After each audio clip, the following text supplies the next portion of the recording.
Today, we're jumping into one of the wildest and, honestly, most important periods in all of American political history. It's the story of a massive 20-year-long fight between the Jacksonian Democrats and their rivals, the Whigs. And believe it or not, this whole political war started with the actions of just one president. So that's the big question we're going to tackle, right? How on earth does one single presidency light a political fire so big that it burns for 2 entire decades? Well, to get that answer, you have to meet the man who was standing right in the middle of the storm. And that man was President Andrew Jackson. Now, to his supporters, he was a hero, a true champion of the common folk. But to his opponents, they saw something way more dangerous.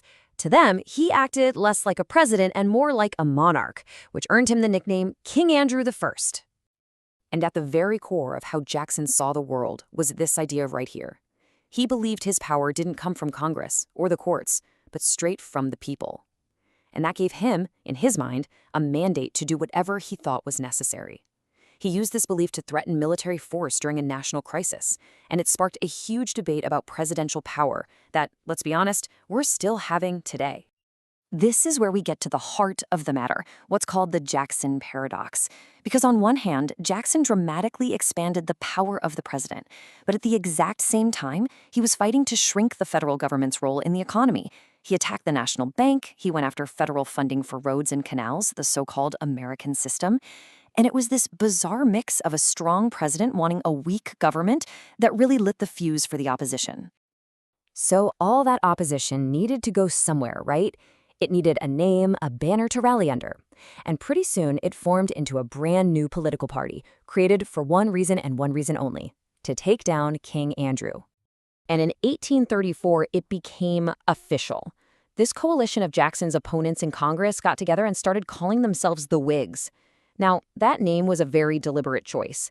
It was a throwback to the political parties in Britain and America that had stood up against the power of the monarchy. You see, for them, Jackson wasn't just some political opponent. They saw him as a genuine threat to the U.S. Constitution.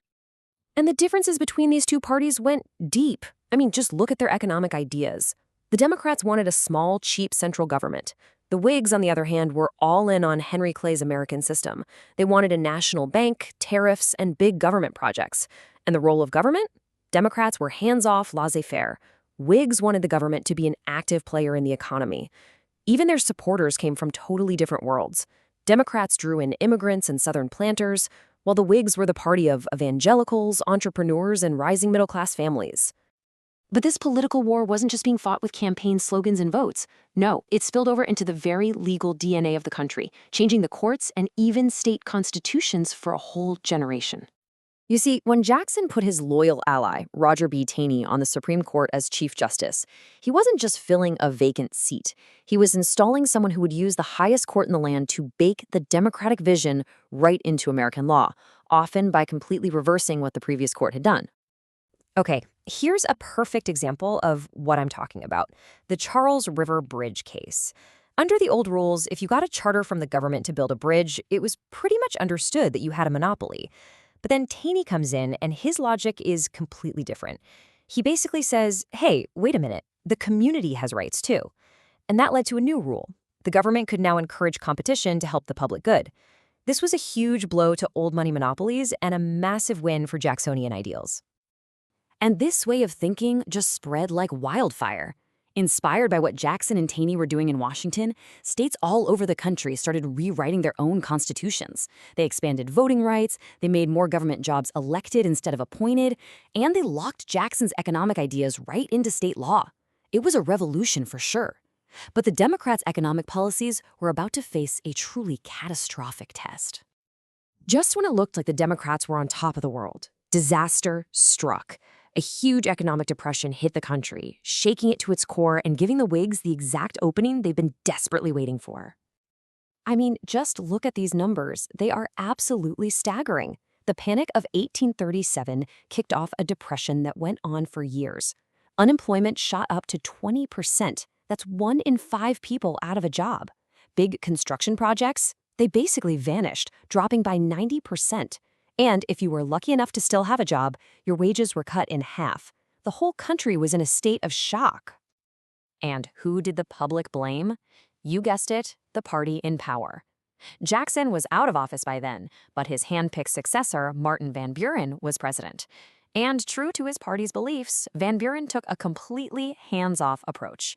He figured the economy would fix itself. Well, that response was an absolute political disaster. People were furious. So, you have a country in crisis and a very unpopular president. The Whigs knew this was their moment. The stage was set for the election of 1840, and it turned into a contest that would literally revolutionize American politics forever. This election was basically the birth of the modern political campaign. I mean, the playbook they created is still being used today. The Whigs brilliantly branded their candidate, William Henry Harrison, as this humble, hard cider drinking frontiersman who was born in a log cabin. The reality? Well, Harrison actually came from a super wealthy Virginia planter family and lived in an elegant mansion. But it didn't matter one bit. The image was everything. And they sold that image with a whole new kind of campaigning. We're talking huge parades, massive rallies, song fests. They were relentless. They painted their opponent as Martin Van Ruin, an out-of-touch snob. And get this, in a truly revolutionary move, they welcomed women to their campaign events for the very first time.